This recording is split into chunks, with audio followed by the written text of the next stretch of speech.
So Albert Einstein had a speech delay, and for many years he didn't speak at all.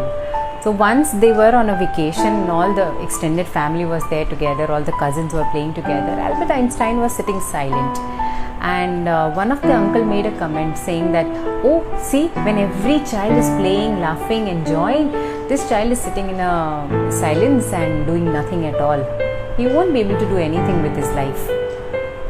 Right away, Einstein's mother jumped into the conversation and said, I'm sorry that you can't see that maybe other children are enjoying playing and laughing, but my child is enjoying thinking.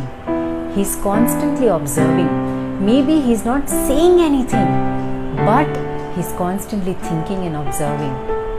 I feel this is going to become his greatest virtue.